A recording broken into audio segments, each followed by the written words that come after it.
श्री गणेशाय नमः। श्री गुरुभ्यो नमः। अथ श्री देवी खड्गमाला स्तोत्र रत्नम। प्रार्थना।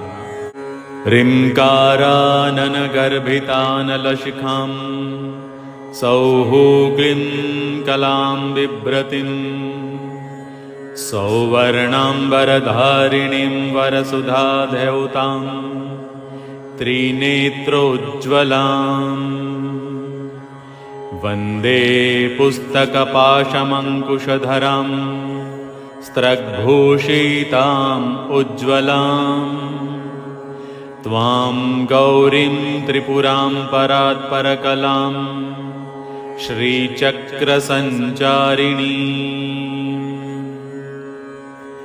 अस्य श्रीशुद्धशक्तिमाला महामन्त्रस्य उपस्थेन्द्रियाधिष्ठायी वरुणादित्य ऋषिः देवी गायत्री छन्दः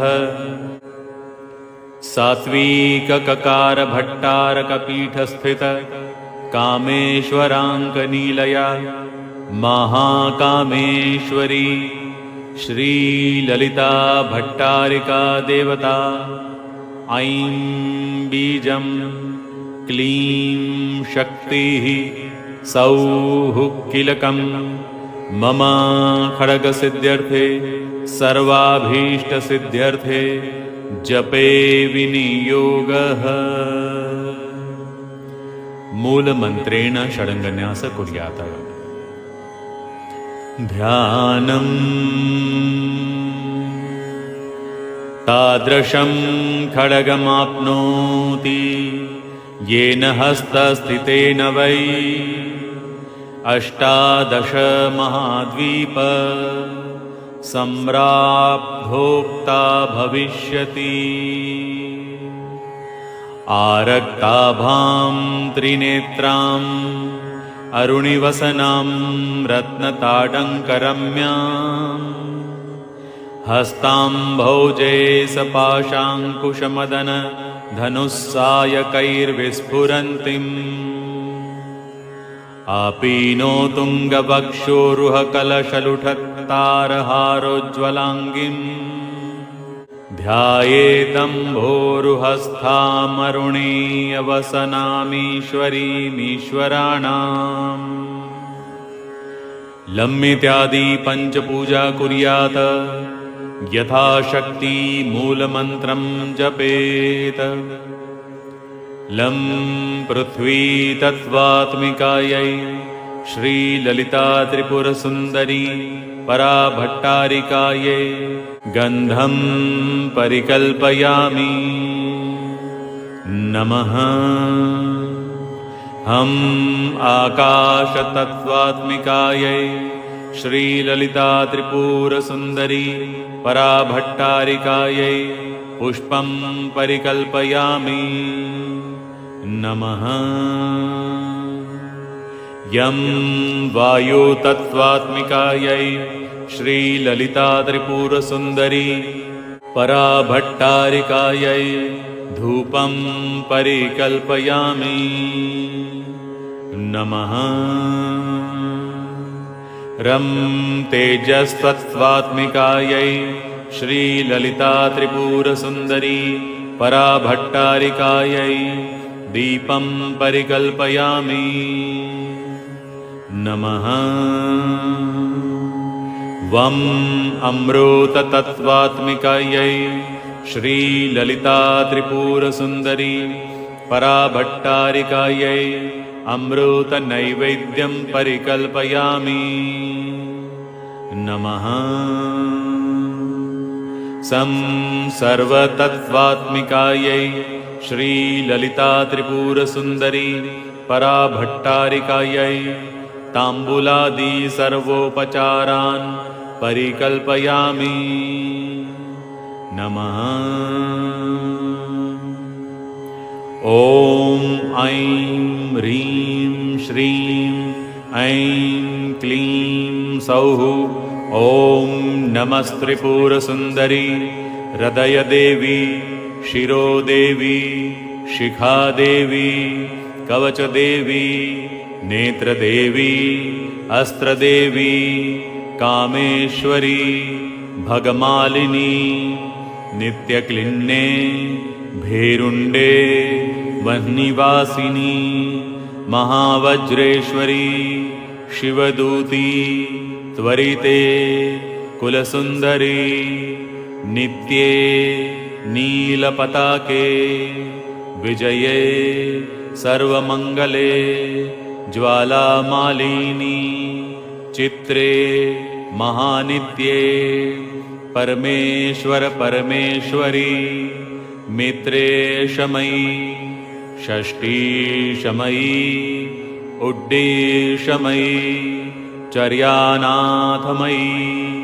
लोपामुद्रामयी अगस्त्यमयी कालतापशमयी धर्माचार्यमयी मुक्तकेशीश्वरमयी दीपकलानाथमयी विष्णुदेवमयी प्रभाकरदेवमयी तेजोदेवमयी मनोजदेवमयी कल्याणदेवमयी वासुदेवमयी रत्नदेवमयी श्रीरामानन्दमयी अणिमा सिद्धे लघिमा सिद्धे गरिमा सिद्धे महिमा सिद्धे ईशित्वसिद्धे वशीत्वसिद्धे प्राकाम्यसिद्धे भुक्तिसिद्धे इच्छासिद्धे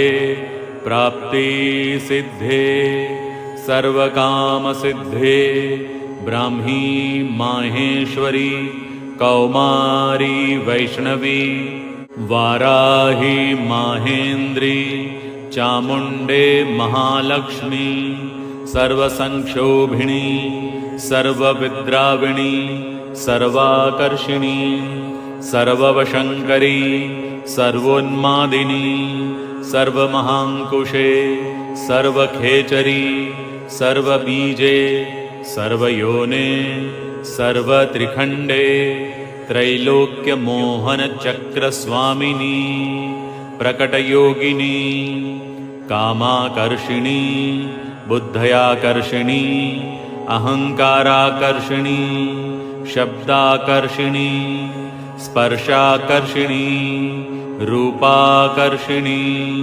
रसाकर्षिणी गन्धाकर्षिणी चित्ताकर्षिणी धैर्याकर्षिणी स्मृत्याकर्षिणी नामाकर्षिणी बीजाकर्षिणी आत्माकर्षिणी अमृताकर्षिणी शरीराकर्षिणी सर्वशापपरिपूरचक्रस्वामिनी गुप्तयोगिनी अनङ्गकुसुमे अनङ्गमेखले अनङ्गमदने अनङ्गमदनातुरे अनङ्गरेखे अनङ्गवेगिनी अनङ्गाङ्कुशे अनङ्गमालिनी सर्वसंक्षोभणचक्रस्वामिनी गुप्ततरयोगिनी सर्वसंक्षोभिणी सर्वविद्राविणी सर्वाकर्षिणी सर्वाह्लादिनी सर्वसम्मोहिनी सर्वस्तम्भिनी सर्वजृम्भिणी सर्ववशङ्करी सर्वरञ्जनी सर्वोन्मादिनी सर्वार्थसाधिके सर्वसम्पत्तिपूरिणी सर्वमन्त्रमयी सर्वद्वन्द्वक्षयङ्करी सर्वसौभाग्यदायकचक्रस्वामिनी सम्प्रदाययोगिनी सर्वसिद्धिप्रदे सर्वसम्पत्प्रदे सर्वप्रियङ्करी सर्वमङ्गलकारिणी सर्वकामप्रदे सर्वदुःखविमोचनी सर्वमृत्युप्रशमनी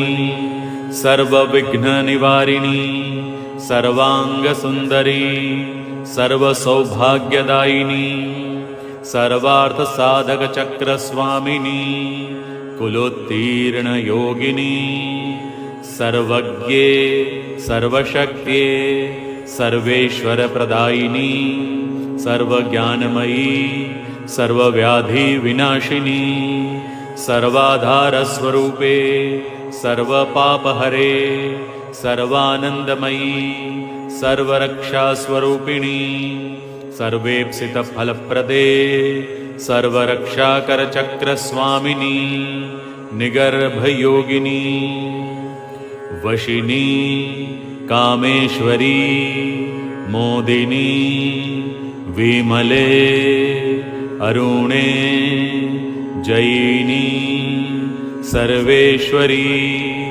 कौलिनी सर्वरोगहरचक्रस्वामिनी रहस्ययोगिनी बाणिनी चापिनी पाशिनी अंकुशिनी महाकामेश्वरी महावज्रेश्वरी महाभगमालिनी सर्वसिद्धिप्रदचक्रस्वामिनी अतिरहस्ययोगिनी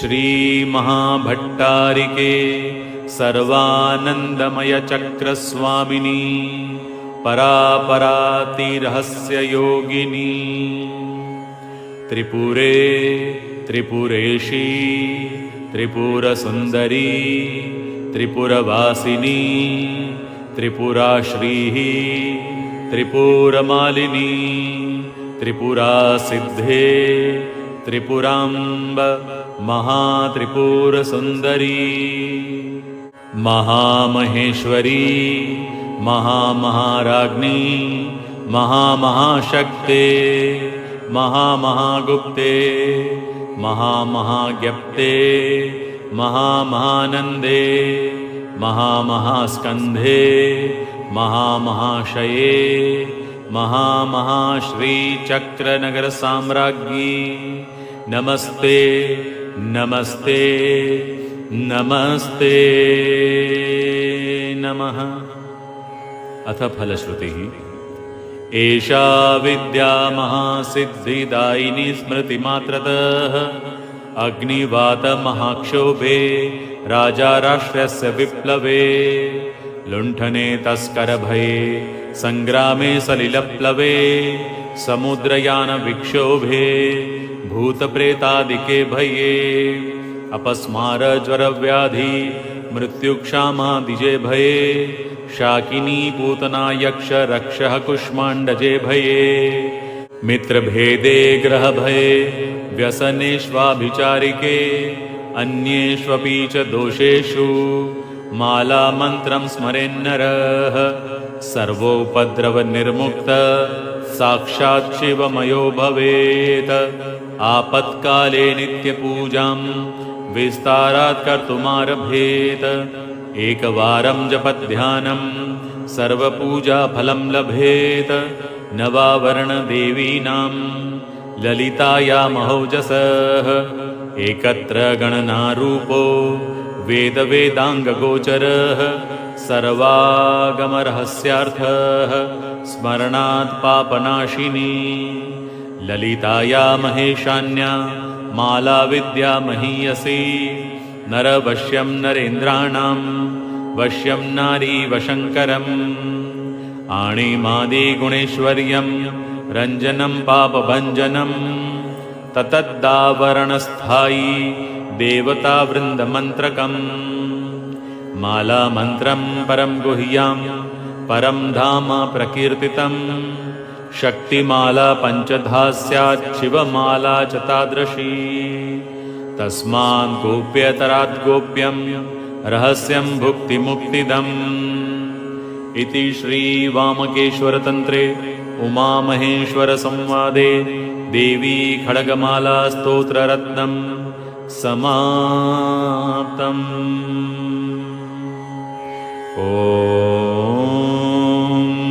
तत्सत्। श्री श्री ललिता महात्रिपुरसुन्दरी देवता प्रियतां न मम।